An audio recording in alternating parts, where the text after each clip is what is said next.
할렐루야, 반갑습니다. 연휴 이후에 많이 피곤하시죠?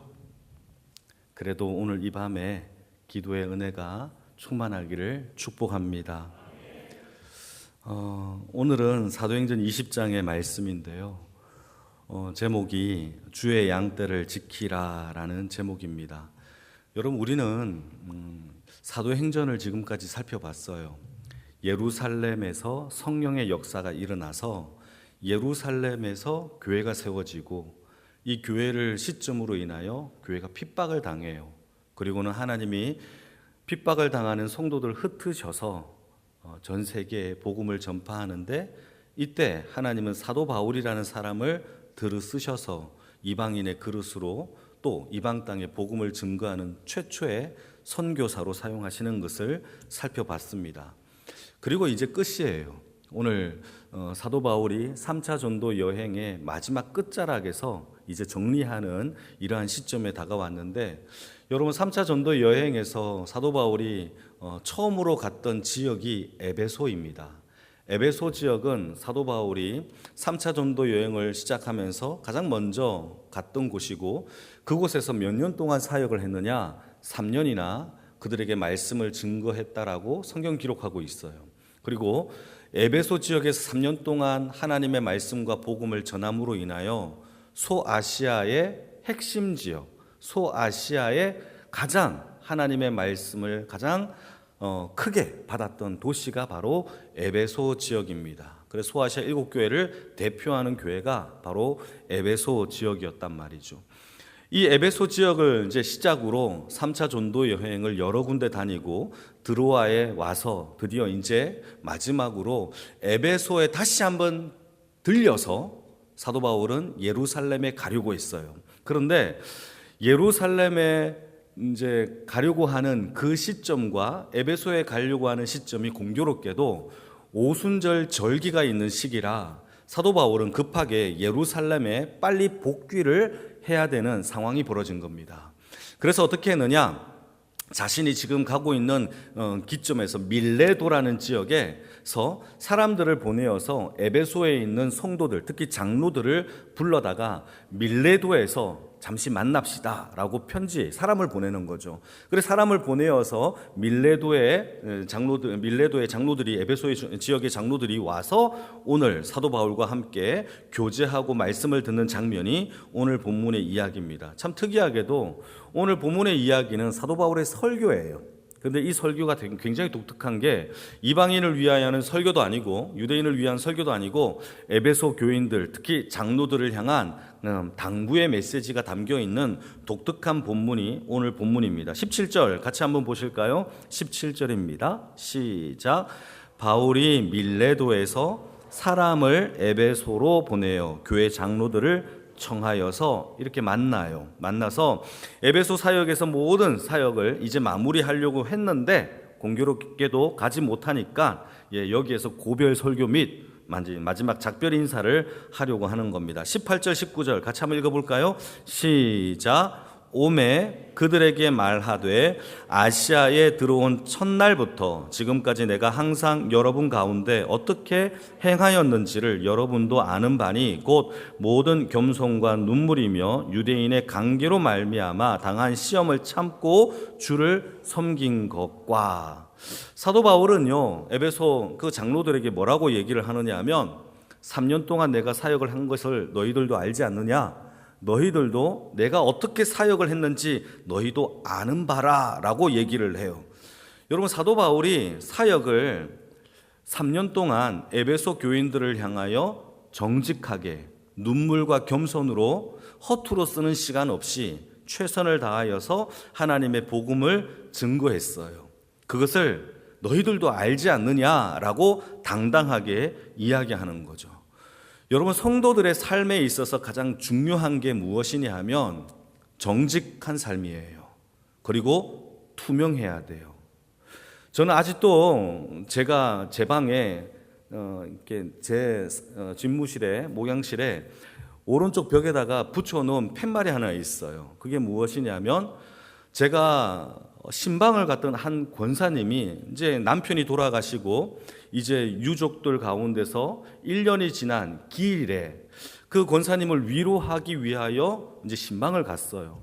가서 설교를 마치고 이렇게 이제 모든 마무리가 하고 있는 그 기점에서 그 권사님이, 가족이 아무도 없죠, 이제 저한테 하는 말이, 유 목사님, 저는 유 목사님을 사랑합니다 라고 대뜸 고백을 하는 거예요, 저에게. 그래서 너무 부담이 돼서 예, 저도 사랑하지요 했는데, 그때 저한테 두 가지를 얘기를 했어요. 목사님은 정직하세요, 그리고 성실하세요. 이 두 가지를 저한테 이야기를 하는 거예요. 그래서 저는요, 두 가지가 제 목회의 모토예요. 정직하자, 성실하자. 이 두 가지가 저의 목양의 핵심입니다.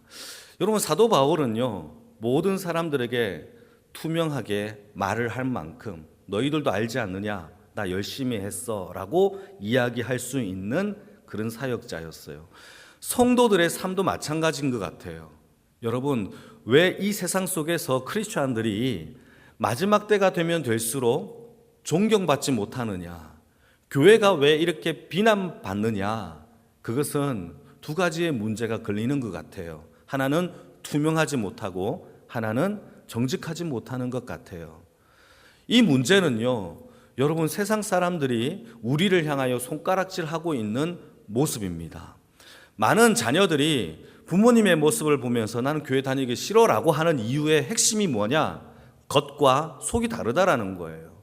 교회 안에서의 신앙생활은 손들고 눈물 흘리면서 할렐루야 그러면서 대표 기도할 때는 너무나 거룩하게 기도를 하는데, 집에서나 밖에서는 전혀 그런 삶을 살지 않는 이중적인 표리부동한 모습을 자녀들이 보고, 또는 세상 사람들이 보고 교회는 다니기 싫어라고 이야기를 하고 있는 거예요. 여러분, 우리의 삶을 돌아봅시다. 교회의 신앙의 생활은요, 여러분, 세상 앞에서도 인정받아야 돼요. 세상 사람들에게도 너는 진짜다라는 인정을 받을 수 있는 우리의 삶의 정직과 투명한 삶이 우리 안에 일어나기를 축복합니다. 그래서 말로 사역하는 사람들은 정말 위험해요. 몸으로 가르치는 자가 되기를 축복합니다. 이게 참 중요하죠. 그래서 설교자들도 마찬가지예요. 설교자들은 말로 사역을 할 때 가장 큰 위험한 하나님 앞에 책망을 받을 수밖에 없는 거죠. 나는 그렇게 살지 못하는데 자녀들에게, 나는 그렇게 살지 못하는데 성도들에게, 나는 그렇게 하지 못하는데 내 구역원들에게 뭔가를 요구할 때에는 우리의 삶을 먼저 돌아봐야 한다는 것이죠. 여러분, 우리의 삶은 바로 무엇이냐 하면 하나님 앞에서 교회 안과 밖에 투명한 정직한 주의 삶을 살기를 축복합니다. 예전에는요, 세상 사람들이 교회를 향하여 인정했어요. 아, 너는 다르다. 너는 정말 다르구나. 야, 세상 사람들이 교회를 보고, 와, 너는 정말 부정부패를 하지 않는구나. 너는 술도 안 마시는구나. 너는 이런 것도 하지 않는 거구나. 너는 정말 투명하구나. 너는 세금을 정확하게 내는구나. 이런 것들을 인하여 인정받았던 시대가 있었어요. 그런데요, 지금은요, 그러한 선들이 점점 없어져요. 하나님이 세우신 경계선의 거룩한 선들이 없어진 상황에서 교회가 부흥을 외친다? 이게 무슨 의미가 있겠어요? 여러분, 제일 먼저 우리의 삶의 안과 밖이 투명하고 정직한 주의 인생의 삶을 살아내는 주의 인생의 삶이 되어지기를 주님의 이름으로 축복합니다. 부담되지만 살아내야 돼요. 세상 사람들이 교회를 향하여 투명하다, 정직하다라는 인정을 받을 수 있는 그러한 교회가 되어지기를 주님의 이름으로 축복합니다. 그러면 사도 바울은 에베소 교인들에게 어떤 메시지를 전했느냐? 아시아에 중심된 교회가 될 수 있었던 그 핵심의 메시지가 뭐냐? 21절 말씀에 사도 바울은 자신이 어떤 메시지를 전했는지를 자신이 입으로 말을 합니다. 21절입니다. 같이 읽겠습니다. 시작. 유대인과 헬라인들에게 하나님께 대한 회개와 우리 주 예수 그리스도에 대한 믿음을 증언한 것이라. 사도 바울의 사역은 두 가지를 증거했어요. 하나는 회개, 하나는 예수 그리스도를 향한 믿음에 대한 증언 메시지를 한 거죠. 가장 먼저 전했던 메시지가 무엇이냐면 바로 회개였어요. 사도 바울은요, 사람들이 듣기 좋은 메시지만 한 게 아니에요. 여러분 정말 이게 마지막 시대 때 메시지가 참 타락을 하죠. 그 타락의 메시지의 핵심에는요, 모든 메시지에 듣기 좋은 이야기들만 해요. 듣기 좋은 이야기, 불편 없는 이야기, 부담 없는 메시지, 그리고 웃고 즐기면서 감동이 있는 이야기, 이것만 찾아요. 그런데요, 여러분, 우리를 살리는 메시지는요, 나에게 아름다운 말 대잔치의 메시지가 아니에요. 내가 비록 책망을 받아도, 내가 비록 마음이 찔림을 받아도 하나님의 말씀 앞에 책망받고 견책받을 수 있는 회개의 메시지가 우리를 비로소 살리는 줄 믿으시기를 축복합니다. 이게 굉장히 중요한 거죠. 나를 찌르지 않는다면 나는 다시 살 수가 없어요. 여러분, 피부과에 가면요, 피부를 이렇게, 여러분 아십니까? 피부를 다시 재생하기 위해서는 피부의 크림 안에 날카로운 칼들이, 아주 마이크로 칼들이 바글바글 들어있는 크림을 발라줘요. 그러면 얼굴이 빨갛게 일어나죠. 왜 그렇게 하느냐? 일부러 얼굴에 상처를 내요. 그리고는 며칠 지나면 다시 피부가 재생되어서 예쁜 새로운 살이 돋아나는 거죠. 그렇게 하는 이유가 무엇이냐면, 먼저 상처를 내고 거기에서 새롭게 돋아나는 살을 통하여서 회복되게 하는 겁니다. 마찬가지예요. 우리도 마찬가지예요. 사도 바울은 에베소 교인에게 좋은 메시지, 좋은 말들만 전한 게 아니에요. 정말 자녀들을 사랑한다면 자녀들을 견책하기를 축복합니다. 이게 중요해요. 요즘은요, 기죽지 않게 하기 위해서 자녀들에게 이렇게 책망하는 얘기를 잘 안 해요, 부모들이. 근데 이건 성경적이지 않아요. 여러분 안 믿는 눈치인데 잠언서를 많이 읽어보세요. 잠언서에는요, 23장의 말씀에 거짓말하지 않고 제가 얘기할게요. 아이를 때리래요. 안 믿는 것 같아. 다시. 자녀들을요, 말을 안 들으면 때리래요. 믿으시면 아멘. 좀 크게 한번 해보세요. 자녀를 좀 때리라고요. 제가 얘기가 아니에요. 하나님께서 잠언을 통하여 하는 메시지예요. 자녀를 때리라. 죽지 않는데요. 제 얘기가 아니에요. 잠언의 이야기입니다. 믿지 못하면 꼭 찾아보세요. 자녀를 때리래요. 그들은 죽지 않는데요. 그러면서 하는 말이, 차라리 수월에 빠져 지옥에 들어가는 것보다 그들을 구원하는 게 때리는 거래요. 여러분, 이게 제 얘기가 아니라 메시지의 얘기인 겁니다. 여러분, 하나님은요, 우리를 사랑하기 때문에 징계하세요.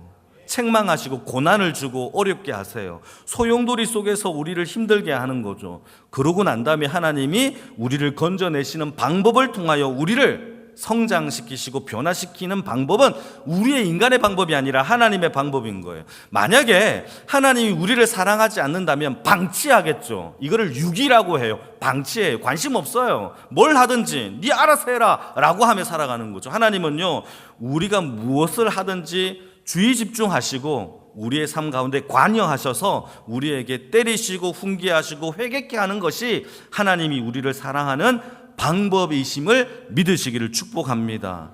여러분, 이 혼남에 대하여 익숙해져야 돼요. 그래야 하나님이 우리를, 하나님이 성장시키시고 바른 길로 인도하게 하시는 것을 볼 수 있단 말이죠. 여러분, 회개는요, 우리의 신앙의 성장에서 핵심이에요. 사도행전 2장 38절 말씀을 베드로가요, 이 예루살렘 교인들에게 이렇게 얘기를 합니다. 같이 한번 읽어볼까요? 시작. 베드로가 이르되 너희가 회개하여 각각 예수 그리스도의 이름으로 세례를 받고 죄 사함을 받으라. 그리하면 뭘 선물로 받아요? 성령을 선물로 받아요.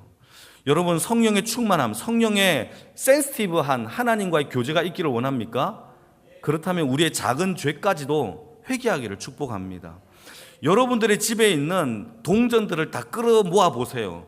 꽤 큰 돈이 될 거예요. 작은 돈까지 다 헤아려 보세요. 그러면 내가 이만큼 돈을 갖고 있었네? 라고 한단 말이죠. 마찬가지로 우리의 삶의 모든 죄, 작은 죄까지도 회개해 보세요. 하나님의 성령의 풍성함을 하나님 우리에게 선물로 줄 줄로 믿으시기를 축복합니다. 이걸 믿어야죠. 저는 성경에 변화된 사람들을 보면요, 성경을 쭉 묵상하다 보면 변화와 성장에는 공통점이 있어요. 사람들이 변화되고 성장하는 데는 다 같은 공통점을 가지고 있는데, 그 공통점이 뭐냐? 다 회개를 통하여 성장하고 변화되는 것을 보는 거예요. 여러분, 대표적으로 삼손이라는 사람을 보면 여러분 삼손 좋아하죠? 삼손 다 멋있잖아요? 오늘 반응이 왜 이렇게 없어요? 삼손 좋아해요? 안 좋아해요? 예. 제가 너무 강하게 했나요? 죄송합니다. 삼손은요, 되게 나쁜 사람이에요. 그는 태어날 때부터 나실인으로 태어납니다. 그런데요, 단 한 번도 나실인으로서의, 여러분 이 성경에 초능력을 받은 사람은 세상에 유일한 사람, 딱 한 사람이 있어요. 그 사람이 누구냐? 삼손이. 초능력이에요. 초능력자예요. 힘이 어마어마무시하거든요. 슈퍼맨 같은 사람이에요. 여러분 세상에 성경 전체를 통틀어서 슈퍼맨 같은 사람은 딱 한 사람이 있어요. 그게 바로 삼손이죠. 나실인으로서 슈퍼 초능력을 받았어요. 그럼에도 불구하고 그의 살아있는 동안에 단 한 번도 하나님을 위하여, 자기 민족을 위하여 일했던 적은 단 한 번도 없어요. 자기의 흥에 취하여, 자기의 능력을 위하여 그렇게만 일을 했어요. 블레셋과 싸울 때요, 보통 다른 사사들은 민족을 이끌고 지도자로서 나가요. 그런데 삼손은 그렇지 않았어요. 지 혼자 나가요.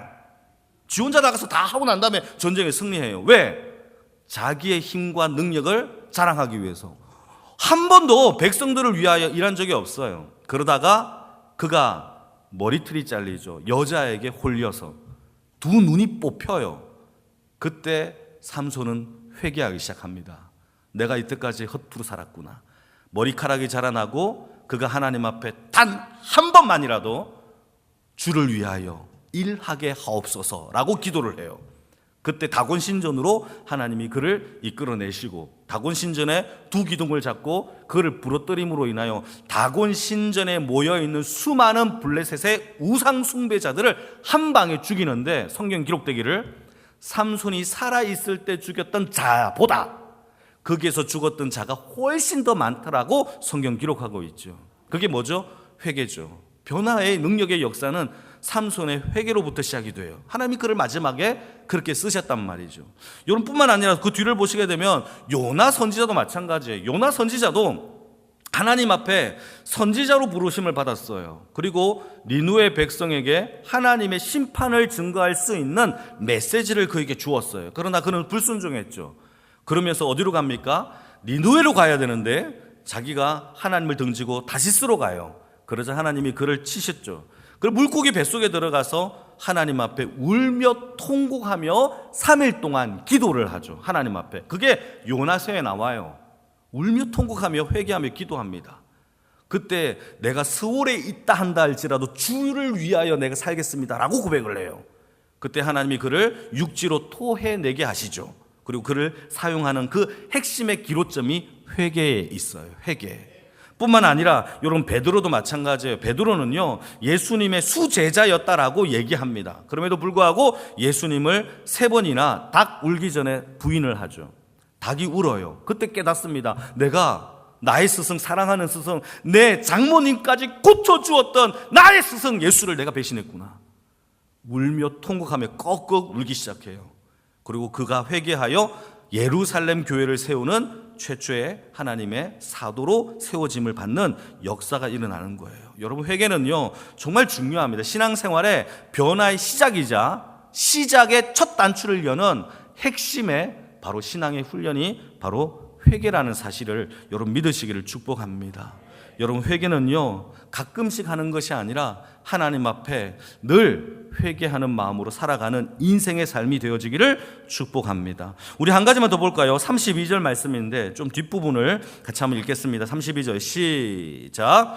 내가 여러분을 주와 및 그 은혜의 말씀에 부탁하노니 그 말씀이 여러분을 능히 든든히 세우사 거룩하게 하심을 입은 모든 자 가운데 기업이 있게 하시리라. 아멘. 바울이 마지막 설교를 통하여서 에베소 교회, 자기가 3년 동안 몸담아서 열심히 헌신하여서 교회가 이렇게 성장했던 이 교회에 대하여 이 교회를 누구에게 부탁을 하느냐? 참 성경에 보게 되면은 뭐라고 부탁하느냐? 보통 교회라면 어떤 탁월한 설교자나 사역자에게 불러다가 에베소 교회를 부탁합니다 라고 얘기하겠죠. 그런데요 사도 바울은요 사람에게 부탁을 안 해요.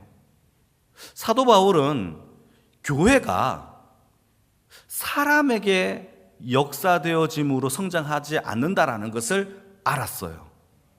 여러분, 제가 이거를 제가 한 몇십 년 동안 지금 묵상하고 있는 거예요. 교회는요, 절대 사람으로 인하여 성장하고 부흥되고 변화되고 하지 않아요. 오직 주와 말씀의 성령의 능력으로 변화되는 줄 믿으시기를 축복합니다. 이거를 믿으면 떠날 수 있어요. 과감하게. 이거를 못 믿으면 내가 끝까지 해야 돼요. 나만 할 수 있어. 나만 할 수 있어. 라고 붙들어서 꼭 내가 해야 된다고 생각해요. 여러분, 중요합니다. 왜 많은 교회들이 이런 문제 때문에 어려워지느냐? 교회의 생리는요, 주와 말씀의 능력으로 역사되는 줄 믿으시기를 축복합니다. 사도 바울이 3년 동안 교회를 성장시켰어요. 그리고 아시아의 핵심의 교회가 되었어요. 사도 바울이 그 교회에 주구장창 있으면서 거기에서 군림하고 싶지 않았겠습니까? 그런데요, 바울은요, 거기를 과감하게 떠납니다. 왜? 이 교회는 주와 말씀이 다스리는 곳이기 때문에 내가 없어도 돼 라는 믿음이 그에게 있었기 때문이죠. 여러분, 교회는요, 교회를 지키는 것이 사람이 아니에요. 어떤 사람의 능력과 그 사람의 행정의 능력으로 되어지는 게 아니라 오직 말씀으로 무장된 하나님의 은혜와 능력으로 역사되는 줄 믿으시기를 축복합니다. 정말 중요한 얘기예요. 여러분, 우리의 삶에도 이것이 항상 적용되어지기를 축복합니다. 제가 구정 때 읽으려고 여러 권 책을 미리 주문을 해놓고 책을 여러 권 읽었어요. 읽으면서 그 중에서 제가 마음에 들었던 책이 하나 있었는데 그 첫 책에 한 몇 페이지 넘어가니까 내 눈에 딱 들어왔던 한 구절이 있었어요. 그 구절의 내용이 이겁니다. 말씀이 흐르는 곳에 신앙이 자란다. 이런 구절이 있어요. 이게 말씀을요, 마치 강물처럼 시냇물처럼 흐른다라고 그분은 표현한 거예요.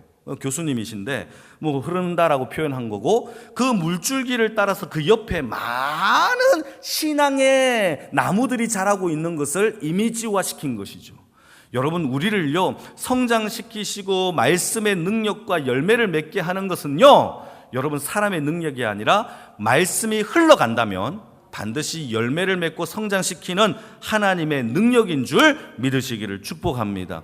우리가 변화가 안 되고 항상 말짱 도루묵이 되는 이유는 내 삶에, 내 가슴에, 내 심장에, 내 머리에, 내 마음에 하나님의 말씀이 흐르지를 않는 거예요. 고인물이 되어버린 거죠.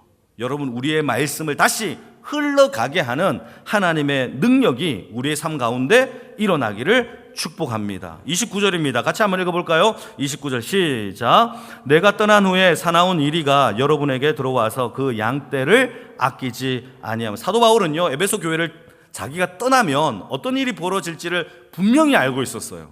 어떤 일이 벌어지느냐? 사나운 이리떼가 들어와서 이 교회와 이 성도들을요 해하고 무너뜨리려고 한다라는 것을 사도 바울은 이미 알고 있었어요. 그럼에도 불구하고 떠납니다. 왜요? 이 교회는요, 사람의 능력이 아니라 주와 말씀의 능력으로 세워지고 튼튼하게 자라난다라는 것을 그가 믿었기 때문입니다. 그래서 당부의 말씀을 하나 하는데 28절인데요, 중요합니다. 같이 읽겠습니다. 시작. 여러분은 자기를 위하여 또는 온 양떼를 위하여 어떻게 하라? 삼가라. 성령이 그들 가운데 여러분들을 감독자로 삼고 라고 되어 있죠. 여러분, 여기서 중요한 단어가 있는데 삼가라라는 단어예요. 삼가라. 다시 한번 읽어볼까요? 시작. 여러분은 자기를 위하여 또는 온 양떼를 위하여 어떻게 하라? 삼가라. 이 삼가라라는 단어가 헬라말로 깨어있다라는 뜻이에요. 교회는요, 깨어있어야 돼요. 여러분들도요, 저와 함께 깨어있기를 주님의 이름으로 축복합니다. 깨어있어야 돼요. 여러분, 다시 한번 얘기합니다. 깨어있기를 축복합니다. 정말 중요한 얘기죠. 하나님의 말씀으로 무장된 삶이 깨어있는 삶이에요. 어떠한 공격에도 어떠한 이단들이 쳐들어와도 흔들리지 아니하는 것은 말씀이 나를 붙잡는 거예요. 내가 말씀을 붙잡는 게 아니라 착각하면 안 돼요. 말씀이 나를 휘어잡아 나를 붙잡고 있을 때만이 우리는 흔들리지 아니하는 하나님의 사람이 되는 줄 믿으시기를 축복합니다. 그 말씀은요, 마귀와 이단들을 이길 수 있는 검이에요. 말씀의 검이에요. 그 말씀을 붙잡고 살아가기를 축복합니다. 저는 이솝 우화를 참 좋아합니다. 이솝 우화에 보게 되면 양떼와 일이라는 내용이 있어요. 여러분, 저 때문에 이솝 우화를 많이 듣게 되는데 참 재미나는 이야기예요. 양떼와 일이라는 이야기가 있는데, 일이들이 양떼들에게 찾아와서 지금까지 너희들을 내가 괴롭힌 것을 미안해 라고 양떼들에게 사과를 합니다. 그러면서 일이들이 양떼들에게 뭐라고 얘기를 하느냐, 자, 지금부터 우리가 평화협정을 맺자. 그러니까 양떼들이 좋아요 좋아요 그러면서 뭐 그렇겠죠. 그러면서 어떻게 평화협정을 맺을 것이냐 라고 양떼들이 물어봅니다. 그러자 이리가 뭐라고 얘기를 하느냐, 내가 너희들을 공격했던 이유는 너희들을 지키고 있는 저 양치기 개들 때문에 공격한 거야.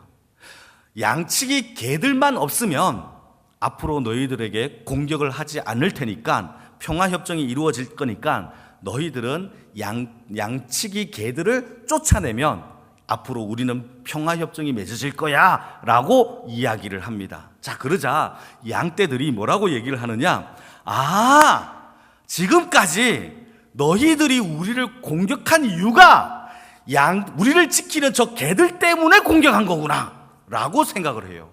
그리고는요, 그래 그러면 우리가 양치기 개들을 지금부터 다 내쫓아낼게 하면서 양치기 개들을 양떼들이 다 내쫓아냅니다. 자, 그러자 그날 밤 이리가 모든 양들을 잡아 죽여요. 별로 감동이 없는데요, 저는 엄청난 감동을 받았어요. 여러분, 우리가 복음으로 하나님의 자녀가 되었습니까? 하나님의 말씀을 우리에게, 여러분, 하나님의 것을 우리에게 주신 것이 딱 하나 있다면 그는 성경이에요. 성경 이외에 하나님의 것을 우리에게 주신 것은, 계시된 것은 딱 하나밖에 없어요. 그게 성경이에요. 성경을 우리에게 주셨죠. 복음을 우리에게 주셨어요. 그런데요, 교회가, 성도들이 이제 말씀을 버리려고 해요. 하나님의 말씀의 가치를요 하락시켜요. 이 양떼들의 멍청함이 아닐까요? 여러분, 자기들을 지금까지 지키고 보호하여 지금까지 잘 먹고 잘 살았던 이유가 양치기 개들 때문인데, 세상의 마귀가요 너희들을 공격했던 이유가 저 양치기 개들 때문이야 라고 얘기를 하면서 쫓아내라라고 얘기하니까 깨어있지 못하는 모든 성도들이 어떻게 하느냐, 그래, 말씀을 버리자, 교회를 버리자 라고 착각을 해요. 우리가 세상과 더 가까이 지내려면 우리가 타락해야 돼 라고 생각을 하는 거죠. 이런 바보가 어디 있어요. 마귀는요 처음부터 거짓말하는 자들이에요. 우리가 깨어있지 않으면요 이 이솝 우화처럼 우리도 우둔한 자가 되어 하나님 앞에 망하는 자가 되기 십상입니다. 마지막 때에 깨어있는 주의 인생이 되어지기를 축복합니다. 정말 중요한 얘기죠. 그래서 32절 말씀에 어떤 사람에게 부탁하는 게 아니에요. 어떤 기관에게 부탁하는 게 아니에요. 오직 주와 하나님의 말씀에, 은혜의 말씀에 우리 영혼들을 부탁하는 깨어있는 주의 인생의 삶을 살아내기를 주님의 이름으로 축복합니다. 말씀이 무너지면 망해요. 여러분, 쫓아낼 것을 쫓아내야죠. 여러분, 우리를 지키는 성령의 능력을 쫓아내면 안 돼요. 깨어있기를 주님의 이름으로 축복합니다. 그래서 우리 자녀들에게, 우리 교회의 모든 사람들에게 항상 말씀의 풍성한 교제를 통하여 말씀이 흐르는 곳에 신앙이 자라는 것처럼 우리의 삶에, 가정에 말씀이 흘러가도록 주와 말씀에 의탁하는 주의 인생의 삶이 다 되어지기를 주님의 이름으로 축복합니다. 끝이 아닙니다. 마지막으로 32절 다시 한번 읽어볼까요? 같이 읽겠습니다. 시작. 지금 내가 여러분을 주와 및 그 은혜의 말씀에 부탁하노니 그 말씀이 여러분을 능히 든든히 세우사 거룩하게 하심을 입은 모든 자 가운데 기업이 있게 하시리라. 여러분, 말씀이 우리를 든든하게 붙잡아 주시면 우리를 튼튼하게 세우시고 우리를 거룩하게 하시며 하나님의 기업의 상속자가 되게 하시는 그 은혜가 어디에서부터 흘러가느냐? 하나님의 말씀을 붙잡는 신앙으로부터 흘러간다라는 사실을 기억하면서 오늘 이 밤에 하나님의 말씀을 붙잡고 말씀을 흐르는 곳에 신앙이 자란다라는 그 은혜를 붙잡고 하나님 앞에 기도하며 나아가는 모든 주의 백성들이 다 되어지기를 주님의 이름으로 축복합니다.